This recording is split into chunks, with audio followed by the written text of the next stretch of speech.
with Valerio Puggioni or Valerioshi. What do you actually like? Do you actually go by Valerioshi?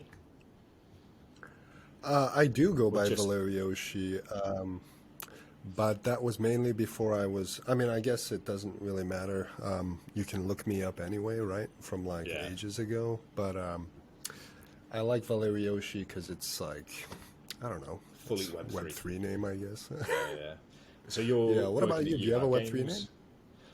I just Oh, sadly yes. just pjboyle.eth. That's it. Oh, Just it's just my oh, that's like nice ENS though. domain. That's it. It's just my initials, my Yeah. name, and then my ENS domain. That's it. Oh, So that's on my Twitter and everything, oh, and that's you find awesome. me there. And that's where people can take a quick look at my wallet and see how little I have in that one. That's that's my Oh, like nice. my Yeah. Chrome browser extension wallet. So it's just to try out new projects really. But yeah, so you're working at Yeeha Games and on Oath of Peak, and tell us a little bit about what it is you're working on, and we'll go from there. Yep. So Yeeha Games is ByBit's gaming platform. If you don't know about ByBit, it's one of the biggest crypto exchanges, and it actually is incredibly. I use it mainly for shorting. It's amazing for shorting certain tokens. Anyway, but Yeeha Games specifically, what we're doing at Yeeha Games is different from other gaming platforms. We've basically been looking at all these GameFi projects that have been coming out and wondering what's working, what isn't, and how can we do it better? Because we're gamers ourselves, and I'm sure you talk to every GameFi project or gaming studio, they're going to be like, we're gamers ourselves. But no, seriously, we did create Oath of Peak, which is our new MMORPG title. Just we didn't create it, but we basically took it and integrated blockchain elements to it because we saw the potential for what a massive game this could be, especially because it just had all the elements we wanted as gamers ourselves for a game we actually wanted to play. Like, that, like because if a game isn't fun, what's the fucking point, right? But that's what you say. Like you speak to all these GameFi projects, and they're all our gamers ourselves. But there was a ton that I think in like 2022 started up, and they were like basically NFTs, NFT projects, NFT collections. That they were like, we should add a game onto this. They had no clue about gaming because I mean you see it as well in the like Web3 in general. Like people are using NFTs or tokens or whatever, but the actual underlying project itself either isn't fun or useful. So you've got this like thing that just has no real use. And I think probably going for a game that's fun to play first is the better way to do it. Yeah, absolutely. So that's kind of what we looked at when we were looking at these projects. We were wondering, where does the value come from, right? Like, if and we can apply the same question to traditional games. Like when you look at a game like Diablo 2 or a highly successful MMORPG like World of Warcraft, where does the value of the assets or in-game items come from? It comes from the game actually being fun to play and people wanting to join and play and participate and trade and all that stuff, right? So that kind of makes me think about the network effect, right? A network is only as strong or viable as the members in it. So Yeeha Games, in that way, really emphasizes interactivity and community because we know that Web3, yeah, communities are huge, and community is a buzzword in Web3. It's like when Vin Diesel in Fast and Furious says family, right? Except it's community. That's the cliche. Yeah. Every opportunity you get is So family. Sorry, community.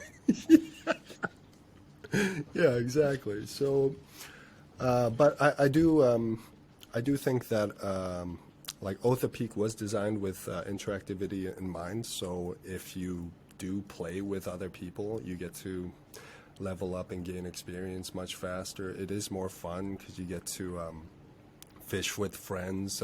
Guilds are a huge part of the game, as well as like breeding. Obviously not breeding between players, but I mean, like, you get these, we have these spirit beasts. It's a different GameFi project. Yeah, that's a different project. Yeah. Yeah, so we have these spirit beasts. Oath of Peak is basically a game about you join the game as a spirit bender, and you can go around exploring the Omnispirit realm and capturing spirit beasts and fighting monsters, right? So it's a huge, massive open world. More than $20 million has been invested into the core gameplay alone because we wanted to make sure that we had fully playable, free-to-play title, which is really unlike any GameFi project that I'm familiar with. I suppose at this point, I know there are many awesome GameFi projects coming out right now. Like, I love what Beacon's working on, Beacon.gg. Delysium, I think, is another one. They're like, even their white paper is just like a game. It's sort of like gamified, right? Like a gamified 8-bit experience. It's amazing. But yeah, a lot of interesting stuff happening in the space. But that's basically what Oath of Peak is about and how we approached it. Cool. And then, so how does like the GameFi aspect of it work? Like, I mean, for somebody who would know nothing about GameFi, like, what is the sort of defining trait there then? Okay, so what I think what one of the problems was with the earliest GameFi games was that they tried to build the entire game on a blockchain. And if you do that, you're going to have tons of issues with like transactions and lag, and it's just going to be a stilted gameplay experience, right? So what Oath of Peak does different is that it applied a hybrid model where the core gameplay, once the core gameplay was fully developed and we had a full game on our hands that people actually wanted to play, we thought, okay, now that we've got a fun game on our hands, where can we integrate the blockchain elements to make the game even better?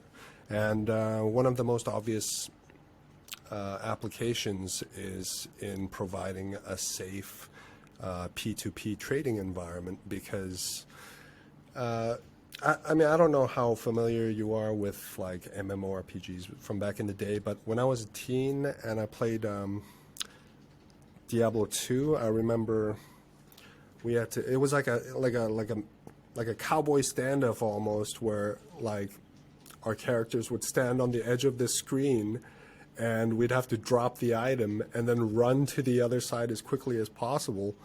And I remember this one time, this guy actually went back, grabbed his item back from the floor, got my item, and he just scammed me and left. And I was like, no!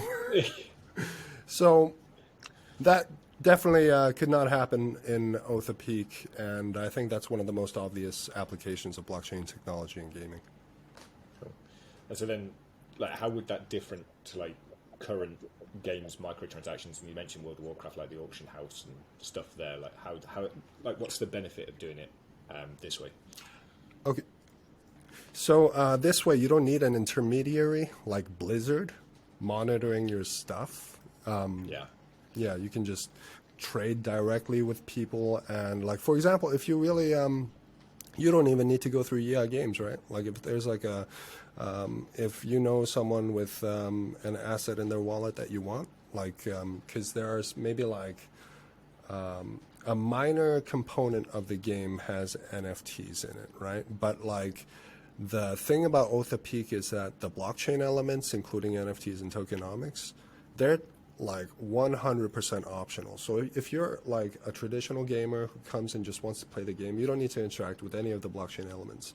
But yeah, for the fact that you can trade without an intermediary like Blizzard is incredibly important because, I mean, the whole reason that Vitalik Buterin created Ethereum was because one of his favorite items in World of Warcraft was just like canceled by unilaterally by Blizzard, and then he cried himself to sleep, vowing never to let this kind of thing happen again, right?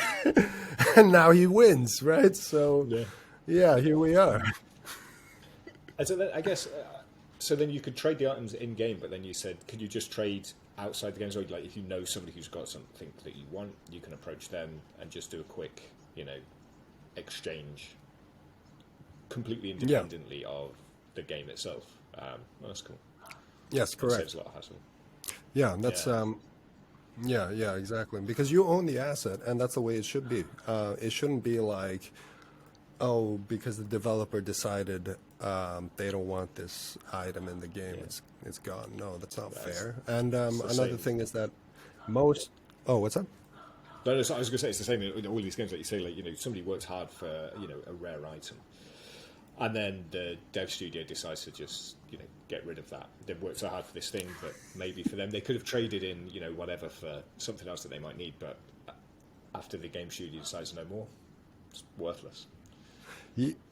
Yeah, exactly. And I think the trading aspect, I don't know. When I was a kid and I was trading items, that was a huge component of the game for me.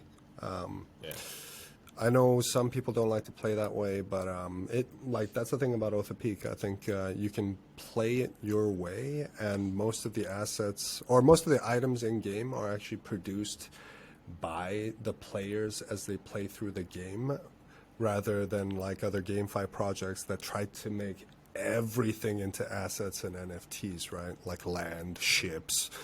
Here's a hat. That's an NFT. I'm like, come on, man. Let me just get a hat. You know what I mean? So yeah.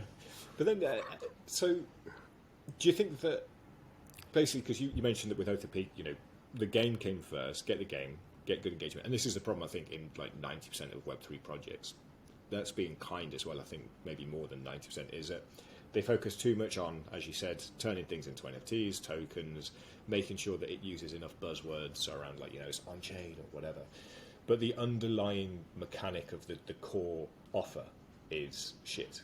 Like the game's not fun, or the project offers no value or something. So, I agree. I think that's probably the best way for any project to be sort of created.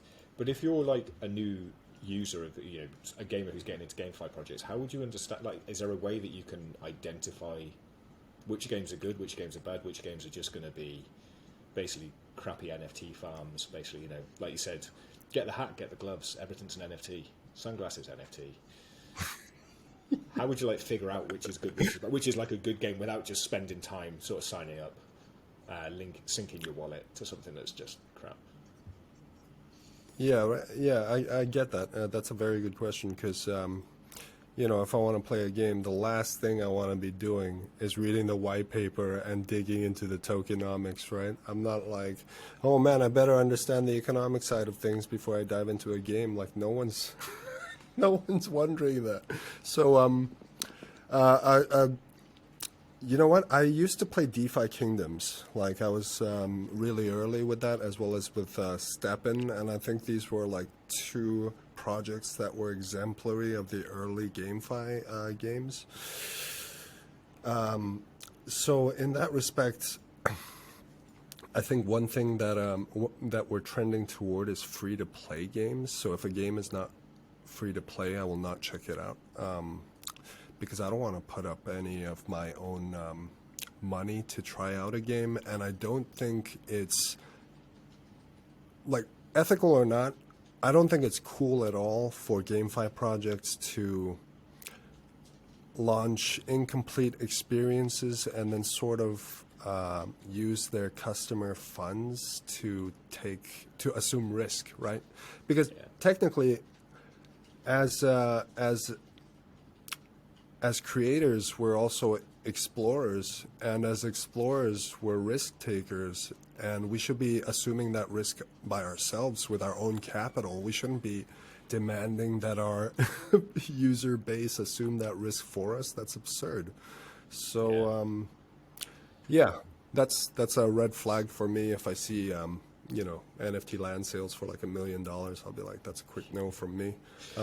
It's one Also, thing that I've the noticed as well. experience. Sorry, yeah, because I've noticed some What's like that? they say free to play, and as soon as you sync your wallet, it's like, oh yeah, you can start playing as soon as you get this NFT. And you're like, hold on, it's not free to play then, is it?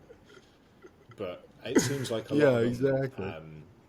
might try and trade under that free to play banner, but they're not really. So I guess, yeah, it's a pain.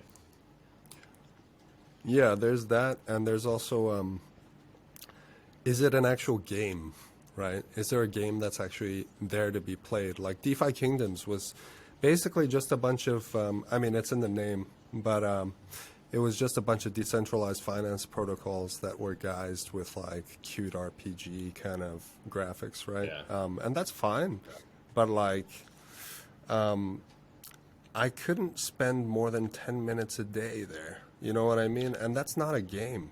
Like, Yeah. if it's a game, I want to spend hours, and I don't want to take money out. I want to put money in, right? Like, so when I've been playing Oath of Peak like a madman, like several hours a day, right? And surprisingly enough, I've actually been tempted to spend my own money and put it into Yeah. the game rather than like earn and take it out, right? Because like I want to keep playing. That's the whole And I do point. think as well, yeah, the sort of play to earn, move to earn things. I do question the long term viability of those business models. Yeah. I just question them because it seems weird. Like, oh, the more you play, the more you can earn, and it's like, well, how's this working? And like you said, you don't want to have to dip Yeah. into the tokenomics, but even from like a very high level, it seems a little too good to be true. Yeah, I mean, I had 3 shoes for stepping, and I got in real early, and I was making like maybe like $67,000 a month just walking for like 20 minutes a day, and then I was like wondering, when's this all going to crash? Because it's definitely Yeah, not sustainable. And then it crashed real quick because like yeah, what happened was you look at the model and it didn't make any sense because if you need a constant influx of new liquidity coming in, and you're just and you're depending on that liquidity 100% for your business. Once that liquidity starts drying up, the prices go, and then so does your user base, and then back to the network effect, the whole thing collapses. yeah. And if you're constantly producing new NFT shoes, then that's not a scarcity model. Like you're inflating the supply. Where's all that money going to come from? It makes no sense, right? So that's So another red flag. yeah, and you were saying so. I guess then the red flag would probably be continuous, like addition of new paid assets. Yeah, because ecosystem management is incredibly important in a closed system. You can't just have you need more burn mechanisms in place than you can have inflationary supply, right? So because it's artificial scarcity. If you can't even have an artificial scarcity environment or model applied, then it's going to collapse. And if people don't want to play the game, it's going to collapse. Yeah. Yeah, yeah. Cool. I don't think I've got anything else I'd like want to know about, but like, tell us where we can find out more about Yeeha, Oath of Peak, like what are the best places, and obviously we'll put links everywhere that we can go to. So if you just give us a quick overview, and we'll add them in as links for people. Awesome. Yeah, actually, let me look up the link because. All right, so it's yeehagames.com/game/Oath of Peak. You can also check out our Twitter, twitter.com/Yeeha Games. There's a Discord invite in the link, and we also have twitter.com/Oath of Peak, and we also have a separate Discord for that as well.